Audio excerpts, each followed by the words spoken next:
How am I not in there? Let's see. It don't have me an ad item. For some reason, I'm not in it.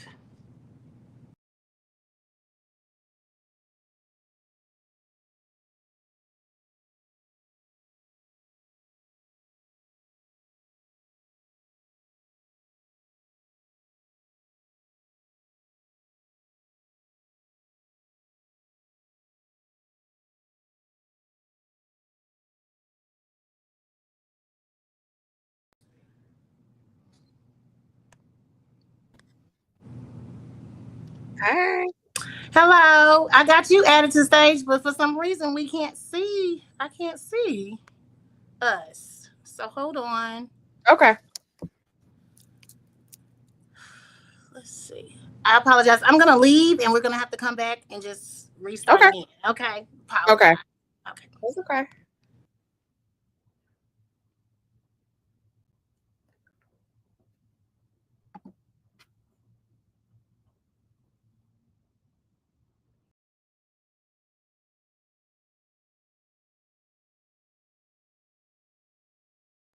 Okay.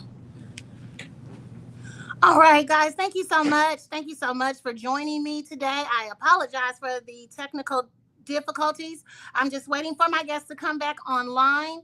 I did have to restart, so my apologies.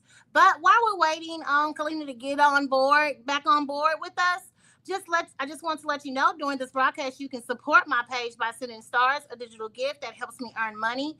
We use our stars to hire more journalists and content creators while supporting other Black-owned businesses, hoping to create an ecosystem that brings about success. If you find value in the content that you see, go ahead and send us your stars today.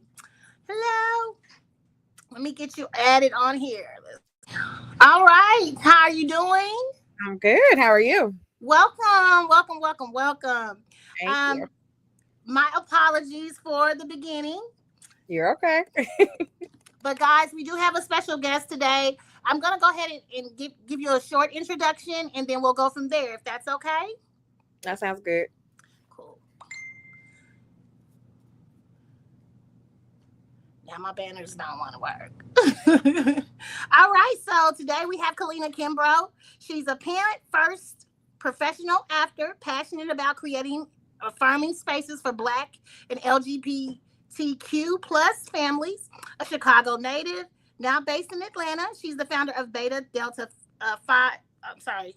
Beta Delta Pi Sorority Incorporated and holds degrees in leadership, communication, and entrepreneurship. Kalina brings lived experiences, heart-centered advocacy, and a deep commitment to inclusion, resilience, and community empowerment to every space she enters. So welcome, welcome, Thank welcome. Tell the you. people hello. Hello, hello. Thank you. Thank you for having me. I'm excited to be here. I'm excited for this conversation. I don't know about anybody else, but this affects my life. You know, Sure. this particular topic. I don't know a family that does this somehow doesn't affect their life in some kind of way. Sure. And so I'm so excited to have someone like you on the show that can shine some light on the experience because we hear about sports, where they hate that this is, trans or is, we hear about those types of things, but the experience of the family member, Sure. um, I like that we get to hear your experiences from the inside, Thank you. which is what it sounds like. I'm not trying to assume anything, but that's what it seems what I read from the biography. So go ahead and tell the people, just introduce yourself a little bit. I did a little bit. You go ahead and say hello. Okay. Well, hello everybody. Again, my name is Kalina. I am originally from Chicago, but I've been residing here in Atlanta for almost 5 years now. I am a mother of four. However, my youngest is my son Navario. He is 17, and he came out to us about 4 or 5 years ago. So navigating through that journey. Additionally to that, I also am part of the LGBT community. So it was very different because I had to not only worry about my journey, but I also had to worry about, someone who was watching me at the same time, and also making sure that I set a good example of how I identify and how, that impacts my life, both personally and professionally. So outside of that, again, like as you mentioned, I'm the founder of Beta Delta Phi Sorority Incorporated, founded here in Atlanta. However, I do have 6 chapters around the United States. I work full time as an HR professional, and on the side, I do a little notary and a little dance and a little crafting. So, you're a jack of all trades. Yes, ma'am. Yes, ma'am. Staying busy is my forte. Well, I when I read that in your bio, that you're the founder of Beta Delta Pi sorority, is that how we say it? Mm-hmm, Phi. Okay. Oh, fine. Okay. So, what is that educational? What type of sorority is that? Sure. So it's actually a non-collegiate sorority. So does not mean that you can't have a degree, but that's not one of the requirements in order to enter.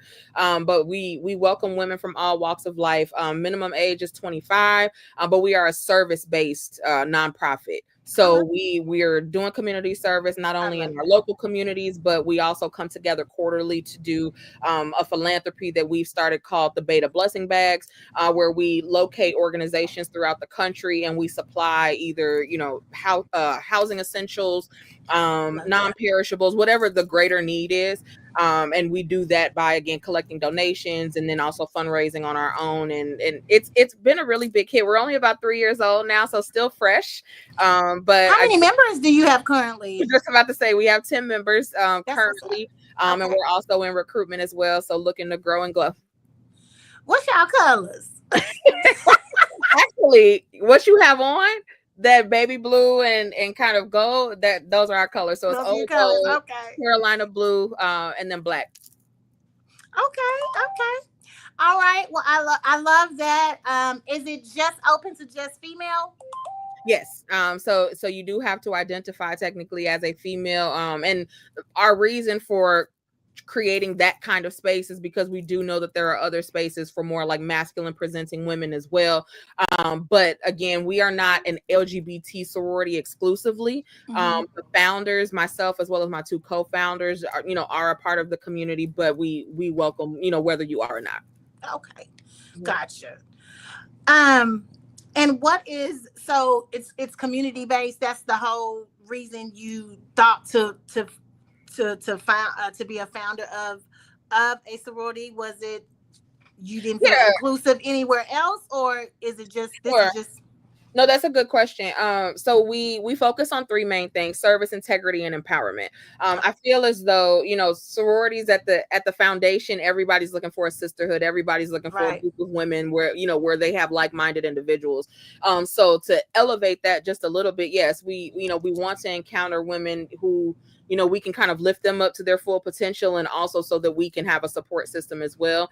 But while we're doing that, I'm also a very big advocate of community service.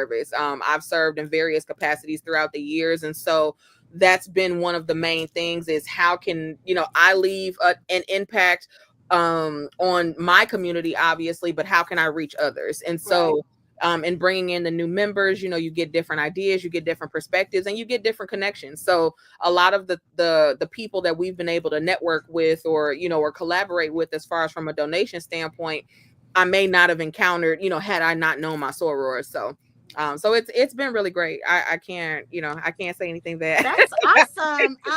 What states do you have chapters in? So the DMV area, we actually just use that as like one region, and then Chicago, Illinois, Atlanta, Georgia, and then Myrtle Beach, South Carolina. Okay, that's what's up. I love that entire idea and the vision behind it. It's anytime sisterhood. That's always, like you said, it's always a good thing. And like you said, like the contacts that you can come involved with, the different contacts you meet. So now we're at 10. 10 years from now, no telling what you're gonna be. So congratulations on that. Thank you. And I wish you so much success with that. I'm definitely gonna. Is there a website that people can go to Yes. Um, So the sorority website rather is www.beta-delta-phi-sorority.com. You can go there and just kind of look over some of the past events that we've had, and just some of our, like our mission, our vision, things like that. But you can always reach out to me either on Instagram or on Facebook. I'm just Kalina Kimbro on Facebook, and then my Instagram is actually the @ and then it's spelled a little funky, so I'm going to spell it out, but it says influential one. But the way that I spell it is N and then PHLUENTIAL and then the number one. somebody said, "Ain't no betas like the ones I got." Somebody talking they noise Yes, already. that's Come one on, of then. my Come on. sisters. I love to see Sarah's rep. I Yeah, love to see you ladies rep. Because everybody talks noise about they absolutely, sorority. as they should, as I they do should. have that on there, guys. Unfortunately, I don't know how I got that space in there. I'll go ahead and correct that in a Okay, minute. But both her Instagram and her Facebook information is there for you. If you want to contact Kalina about becoming a Beta Delta Phi member. And she's given us just a little bit about it. If it's something you're interested in, definitely reach out to her on definitely. Facebook and Instagram. So thank you for that, because I did want that was when I read that I was like, wait a minute, I gotta talk about that for a second. Thank you.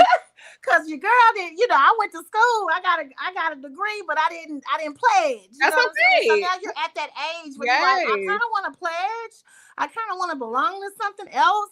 And so I definitely would be jotting over to the website to check that yes. out. Check it out. Check it out. I love, because like I said, I love that it's new.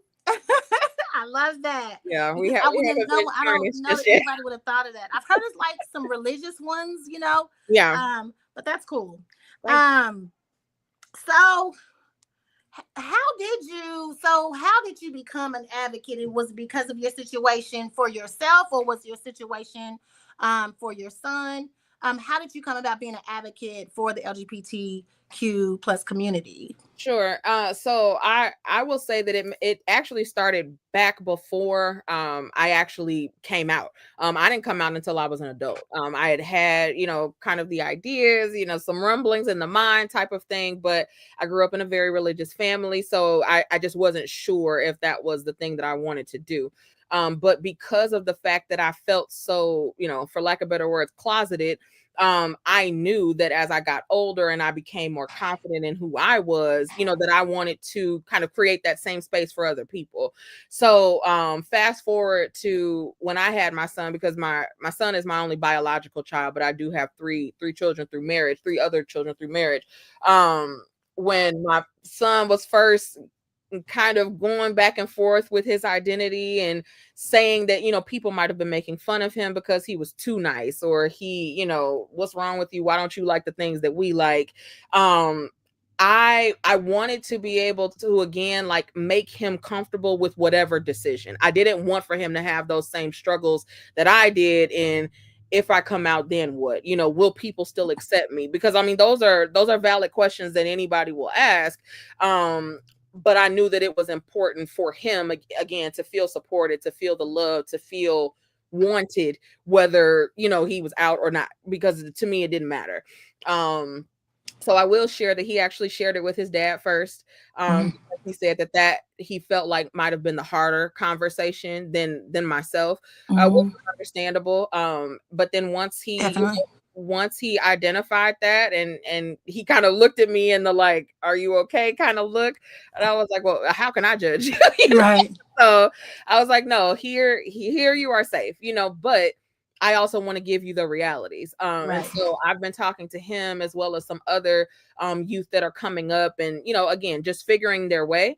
Um, I want to be realistic with them. I don't want to sugarcoat it. It's so much fun when you're around people that accept you, but I also want to give you the other side of things. I want Right. to tell you about, people may shun you. People may tell you that you're not wanted here. People may, say or do certain things to you where, you really do have to be more cautious and protect yourself. And that's just the reality of it.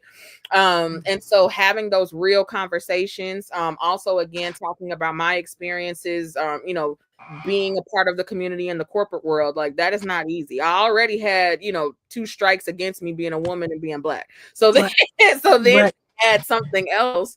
I wanted to change the narrative. You know what I mean? I wanted to make it not the taboo thing to do, if that makes sense. I don't, gay is not across my forehead, and I don't want it to be on anybody else's. I want you to look at me as far as, my personality, my characteristics, what I can contribute. Who I sleep with, who I'm married to has no bearing on that. You know what I mean? So right. I totally agree. But like you said, reality is reality, and people are gonna take notice, and people will have their opinions about it. I never thought that like anyone in the LGBT community, as far as like the places that I work in, I didn't think they had an issue with just being out and about with their sexuality. I would never.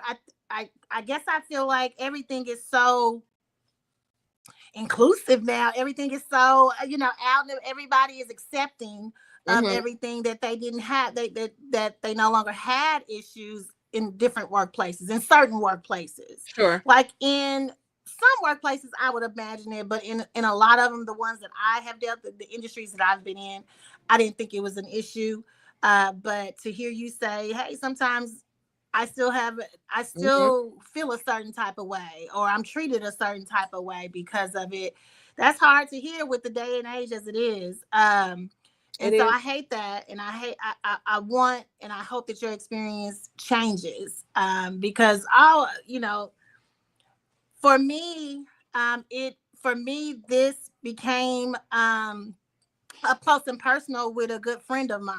Okay. And so it when you talk about kids, with my friend, her, I don't know, how do you say it? If they identify as female but they were born male, is that a trans female? Yeah. So I just want to make sure that I'm understanding. They were born male, but they identify as female, correct? Right. Okay. Yeah. So trans female, yes. Or So trans. So that's what that's how it has affected my life, and the way my friend went about it. She didn't have like a whole conversation. It was nothing like, hey, when you come over here this time, this may be different. You know what I'm saying? It's just, I came over and things were different, and I'm looking around and I'm like, okay, somebody didn't tell me something, Yeah.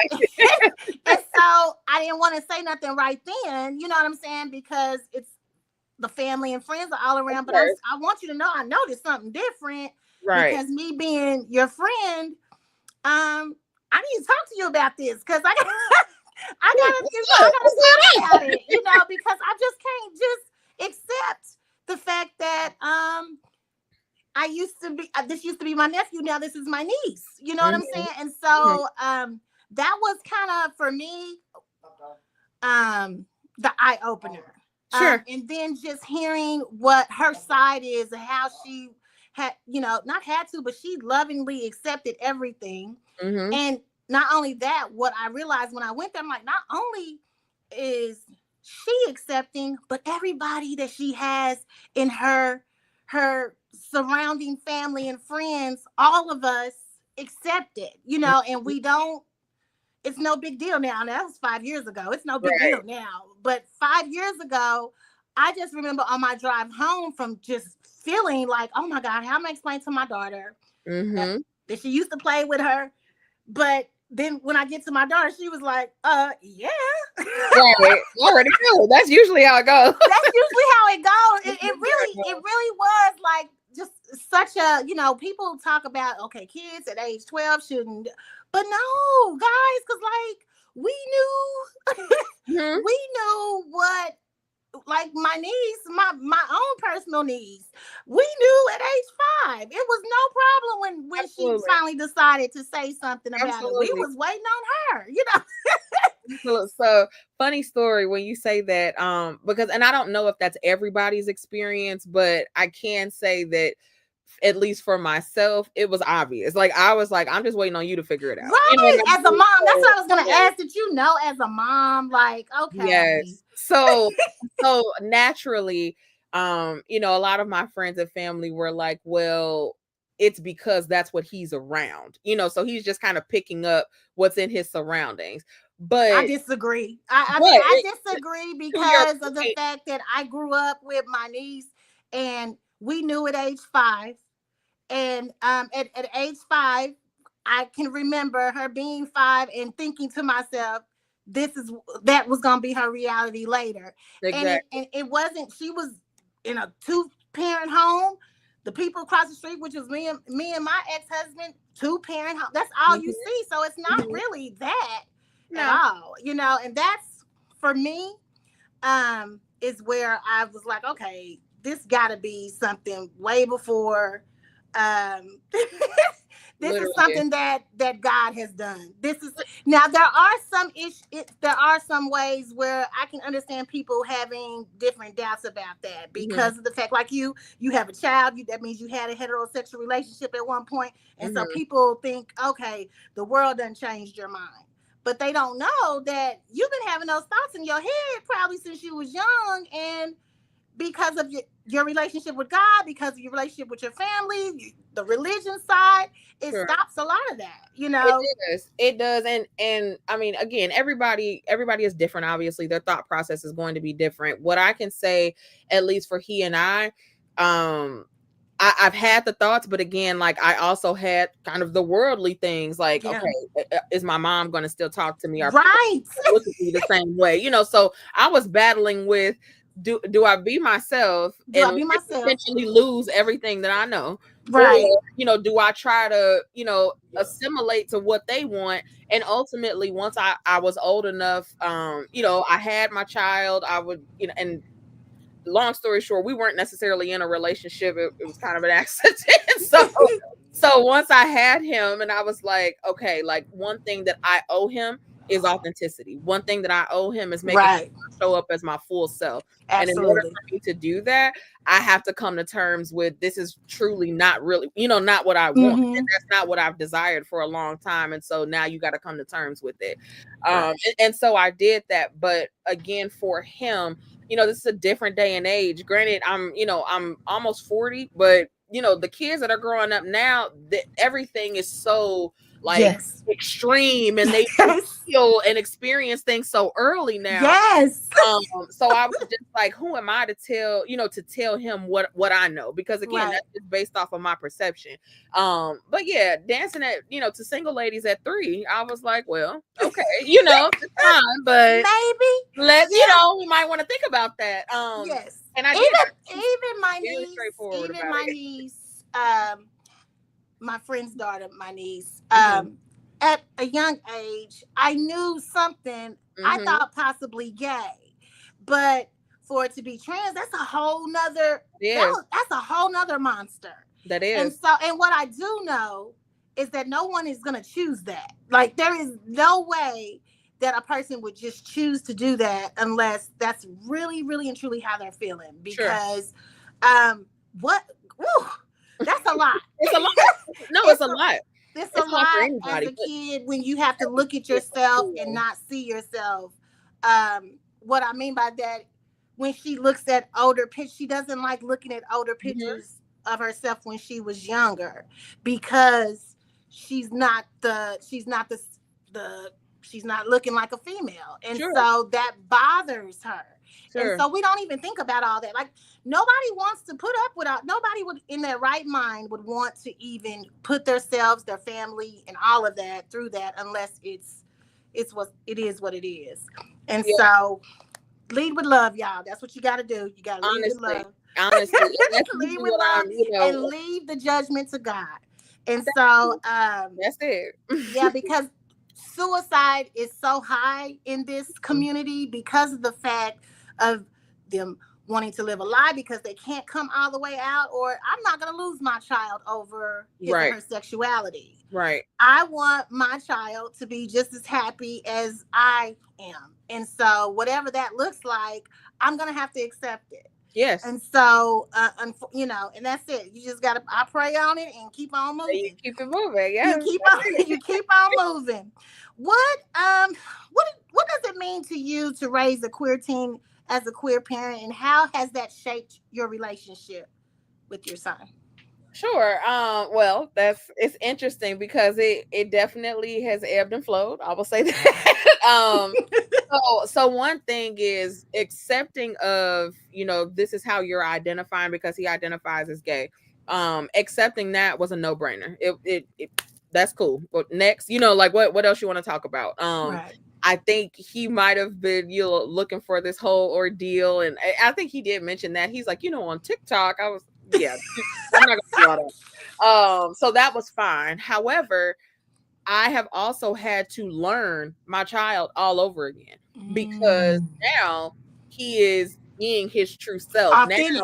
Yeah. he's exhibiting, okay, you ready for this? And he was coming out as who he truly wanted to be. And at first I was just like, oh yeah, I can handle it. It's nothing because I love him. And I do. I mean, I love him Right. additionally. So I didn't feel that there would be anything that I would be against. But I will be honest with you. He started dressing a little differently. And I was like, okay, that's something that I have to wrap my mind around. That's wrap your body around. I did. And again, it wasn't anything too provocative. Like, it wasn't like, he woke up one day with a haircut and had a wig on the next day. Right. But there were just some subtle changes. Right. He would cut his shirts now instead of wearing them the way that I bought them. Or, he, like, I think the first time that he purchased a skirt, I was like, Okay. Okay. Okay. Like, we gotta unpack that. I might figure it out for herself. And so I can't sit here and tell you that I've been perfect. I definitely think that I have done the very things in some instances that, either may have been done to me intentionally or not intentionally. And it wasn't to hurt him. It's just I had a lack of understanding. You know what I mean? So one thing that I have harbored on throughout, with all of my kids is just talk to me. Yeah. The best thing that you can do is tell me how you're feeling. I can share how I'm feeling as well so that we can kind of find that common ground. And again, I can see you for who you are. I don't want you to be let me rephrase that. I don't want you to be who you think I want you to be. If that makes sense. I want you to give me who you are so that I can accept and love that person, without any hesitation or reservations or anything like that. Well, what I do love about this generation of kids is they have no problem expressing what they're feeling when they're feeling it, either in the moment or after. They're gonna express it. Yes. I have 14-year-old twins, and so they have and then I have a 29-year-old and a 26-year-old. Let me tell you. Okay.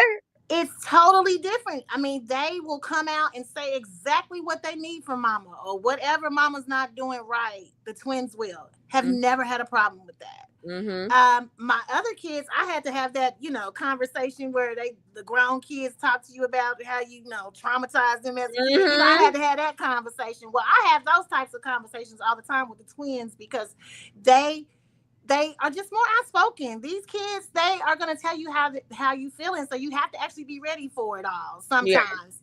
And so I love the fact that your son has a safe space with you, because you want, if there's any safe space I want you to have, it's with me, that that I have your best interest at heart. No, I'm not going to do everything perfect, right? But each and every time I do something, it's with your best interest at heart.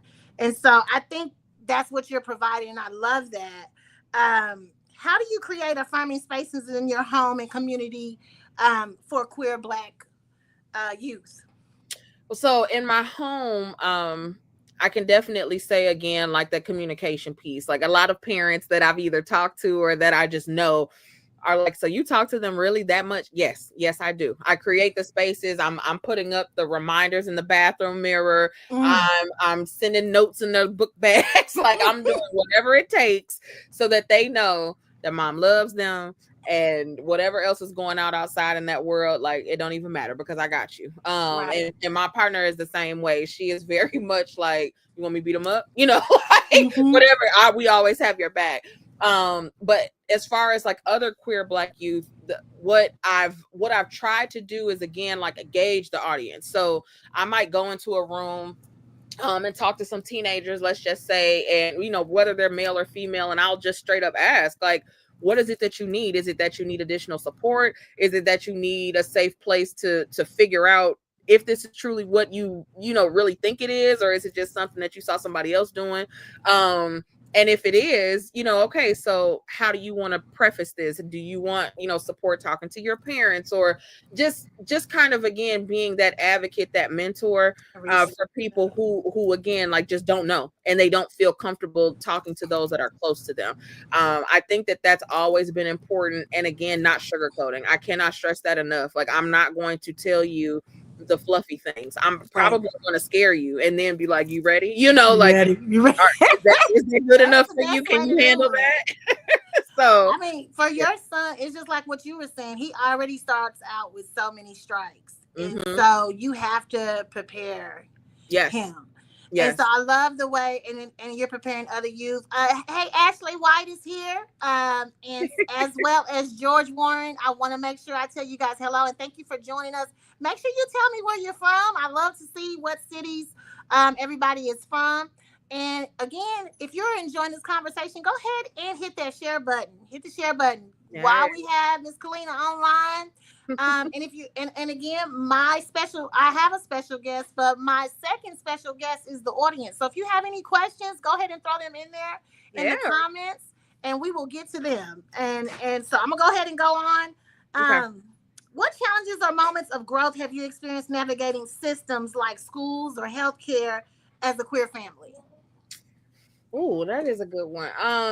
So I will be honest with you, navigating spaces like, as far as healthcare, I can speak to that first. I haven't really had any challenges with that. To be honest with you, I don't naturally disclose my sexual orientation unless specifically asked. And I definitely don't disclose that for my son either. And not for any real rhyme or reason, but again, like, this is a culture where you just don't know. You don't know if they're going to be an ally or if they're going to be against you. So my natural response is just let them meet you.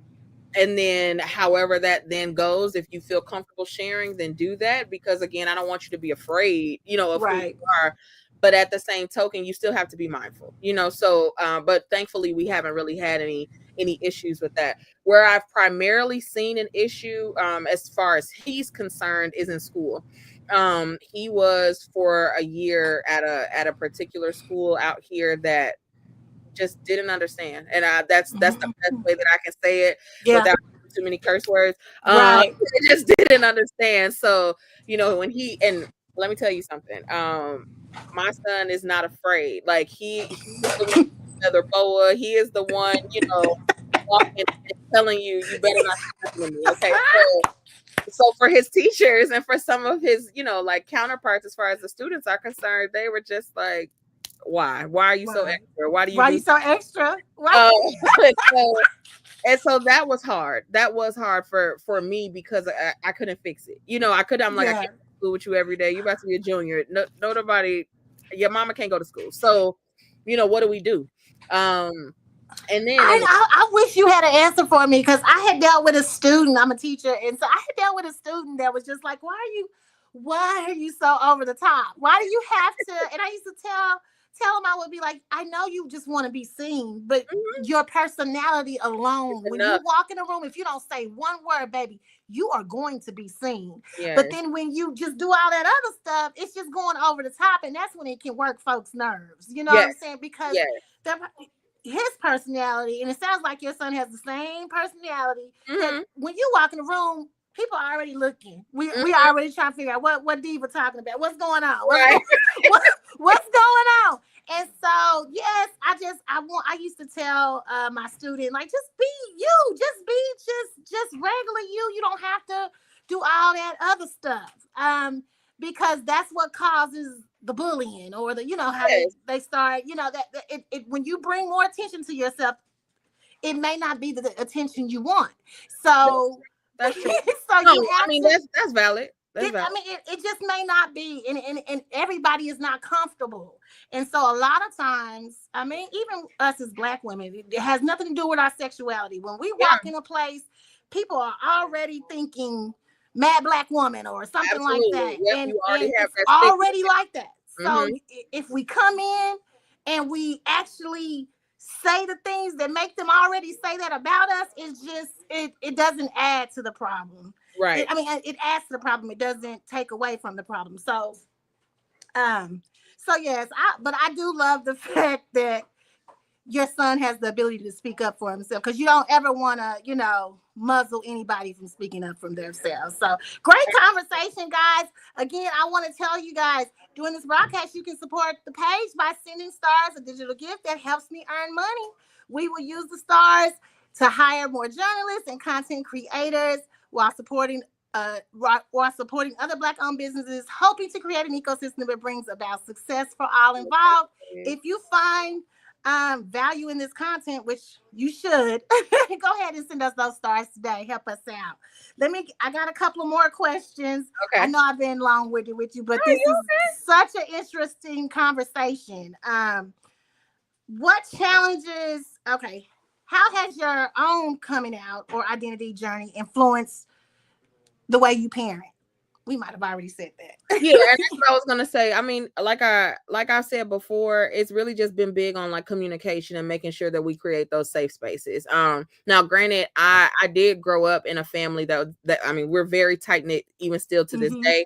But my coming out was not easy by any means. Because how was yours? So I hit them with a double whammy. First of all, let's start there. She said, well, since I'm doing it, I'm going to do it all at once. Do it all the way. So I'm really not the black sheep of the family. However, I was the one that like broke the rules and did the things out of order. And so I am like a self-imposed black sheep. But so I'm like, okay, I'm having a baby. Woo! We started that. That was senior year college. And then just 2 years later, I was like, and I don't like men anymore. Like, now, girl, tell us, how does that work? How do we get there? How we get there? So, a funny story, and I don't know if my sisters are on. Wait a minute, let me pause you right there before you go into your story. So you're not bi? You're not saying you're bi? No, ma'am. So okay, go ahead. Go ahead. I've been interested in women since high school. To be very honest, but again, with my upbringing, I was just like, I don't know. But once again, like I had my son, I kind of navigated the single motherhood and everything. I was just like, like I owe it to him, but I also owe it to myself. Like I don't want to keep doing things just for everybody else. I've done that. But the funny story I was saying about my sisters is they came like for an intervention. It was, knock on the door. No, how did we get here? What's going on? So no, that's real. I had to tell my baby sister, my middle sister, I'm like, well, guys, what happened was, and broke it down for them. And because as a sister, I would think you would have told me okay, wait a minute. How many years apart are y'all though? So my sister right below me, we're 5 years apart. Okay. And then my sister after that, we're 6 years apart. So there's still a gap. So y'all wasn't two. That's a total. Yeah, that's like my big. Okay, go ahead.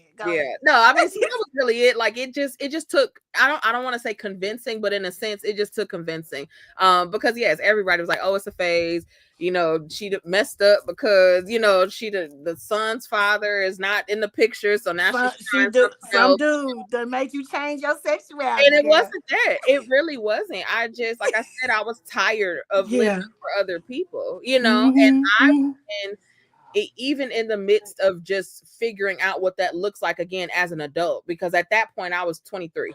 So at 23, I'm relearning, the people that I have around me as well, and I'm accepting and welcoming I thought they were. What I mean? Like, do they truly love me unconditionally? Because I've given you a couple of reasons to question me now. It was that. And so I just, again, like knowing how that was for me, I just wanted to make sure that, he had a very different experience, as much as I could control at least. What advice would you give to other parents of queer children, especially those with BIPOC communities?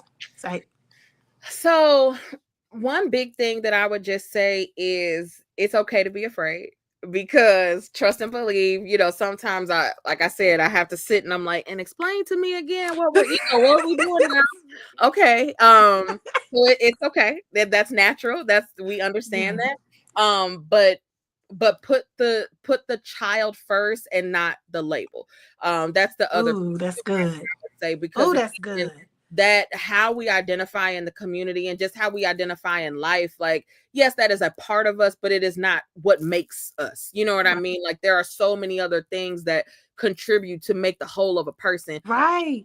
And your spirit, your vibe, your energy, like all of those things are not just defined by, again, like who you're looking at. You know what I mean? Like, there's just so much more to it. And once we open that door and don't put so much focus on, oh, well, now what I have to do, now these are going to be struggles. Now I got to, have my head on a swivel for you and things like that. Like, once we take away the focus of the fear, and we can really focus on the love and the acceptance. So put the child first. Who you knew that child to be is still who they are. It does not change them. But also understand that it takes a lot to say that. Like, it doesn't matter what year it is. I'm sure it's a little easier now, but it still takes a lot to say that and to be confident in that. Right. A lot of children don't have that, and so that's really what I wish for them. You know what I mean? That confidence.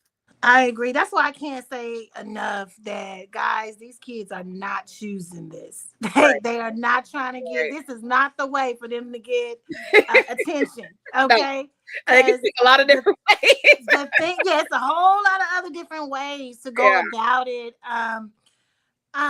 Now, did you guys do anything in therapy at all? Did y'all have to go to therapy as a family, or did you want to go to therapy as a family? Or so I'm a big advocate for therapy. Okay, been going to therapy for years. And I go to therapy though to, again, just help navigate just life. It's not just about, I don't go to specific like LGBT therapy like that. However, being a teenager in general is hard. So being, a Black male teenager in Georgia who also identifies as gay, I was like, you need some help, you need somebody to talk to. That's not me. Because I know that I can put, my perception on certain things, and that truly may not be what he needs. So I gave him the autonomy to find himself a therapist. I said, these are the resources. Here's where you can look. I will help you, but ultimately you have to pick whoever is comfortable for you and who you think can guide you in the right direction. And so he ended up picking a female therapist, which I was like, okay, like that's fine. And the progress that he has made, again, just with his confidence and how he's able to express himself. Again, it's not always, I'm busting in the room with my bow on. Now it's, I can show up, like you said, and express myself quietly, but still be heard the same way, if that makes sense. So, like I said, most of the time that's just them anyway. Shoot, I love it. I love anybody, no matter if you're queer or hetero, no matter what. I just want you to be come in and just be you, And it's we have I'm reading this book on, pretty much it's telling us not to compare. I can't think of the name of it right now, but it's talking about not living in comparison, not comparing yourself to anybody else. And so I think a lot of times where we get off track is we too busy looking at everybody else and trying to somehow find our way like that. And everybody, I can't be like everybody. I have to be me. Right. And that's all I want for the queer community. Go ahead and be you. Let me know. Go ahead and be you. Because all of it, like I said, we're all made by God. I am a Christian woman. So at the end of the day, I'm going to lead with love no matter what. Absolutely. And so that's what I encourage everybody to do. It's not my business. And if it is your business, if you think it's your business, it's probably not your business. Probably not. To deal with, or you don't have the capacity to deal with anything like that. So if it's something going to be negative or whatever, the community itself has a lot of, just already hatred coming at them, and so don't need to add to the problem. Absolutely. Tell us, I was wondering about this because I'm trying actually to get there. Okay. Tell us about, because they told us that they were needing some interviewers for this, and I'm really interested. Tell us about what you're looking forward to about the upcoming Black Queer Women's Conference. Oh, yes. Okay. So this will be my second year speaking at the conference. So I'm very excited. I Congratulations. Thank you. Thank you. I joined Black Educated Lesbians last year, kind of on a whim. Saw it on Facebook and I was like, oh, okay, this might be fun, and decided to go to the conference just to get insight on whatever the workshops were. So there were, some in regards to mental health, relationship coaching and things like that. So I was like, okay, I'll check it out. But being a part of that group, being in the room with women who had so many different, just backgrounds, experiences, like I was just like, wow, this is really great. So what the conference essentially is, it's 3 days. We kind of do like icebreaker, meet and greet type the first day, and then the Saturday and Sunday are like workshops. So you have speakers and there's panels and things like that. And so I did the parenting panel last year, so I'm going to do that again this year. But I think the biggest thing for me is that it's not your typical just sit and listen and say, it's not, we're not in a big room. It's intimate. We're talking about things that, yes, you may identify with in the LGBT community, but a lot of times it's just things that Black people deal with on a day-to-day basis. And we're able to have those open conversations. If you can't tell, like I like to talk. So, so having those open forums and saying the things that we might be scared to say in certain situations, like it's important to, again, feel safe and to feel heard and to feel seen. And that's exactly how I felt attending the conference last year. So I'm on the board now this year, so I'm very excited. That's awesome. I think the conference is going to be great, and we're looking to make it even bigger. I think we had about 60 or so attendees last year, and so we're shooting for 100 this year. So yeah, I think it'll be a great time and just very insightful. And so at the conference, will you be highlighting the sorority, the sorority that you have there too? Yes, ma'am. There's time where they can find that out also. So yes. That's a great place to be able to meet and greet people and talk to them about your sorority as well. Like I said, they told us that we're covering it. They mean us, meaning Swag Her. And so I'm trying to see if I can be there with school starting and everything, but I'm trying my best. I will be in Atlanta though for the Cowboy Carter in July. In July. So and you said you live in it, or do you live actually in Atlanta? No. So that's the misconception. I do not live directly in Atlanta. I'm about 25 minutes south. But so you live in Atlanta. You live in Atlanta. I can still say Atlanta. You can say that. Yeah. You can say that. So, guys, registration is as far as for the conference. Where do they go for the registration for the conference? Is that the Black I think somebody put that up there. Yeah, blackeducatedlesbians.com. Yes, ma'am. Okay, so guys, I have that in the comments, not at the bottom where I'm giving you all her information. So I do have that in there. It's blackeducatedlesbians.com. Do you know what the registration fee is off the top of your head, or? I believe it's $100, and that's for the entire weekend. And on the page, you'll be able to see kind of what is offered with that. There's food. There's, like I said, multiple workshops, networking. It's pretty great. That's great. And so do y'all, is it, how many panels, how many classes, do you know anything about that? Or so right now we're finalizing, just making sure that we have all of the panelists, solidified. However, I can tell you that there's about 6+ workshops each day.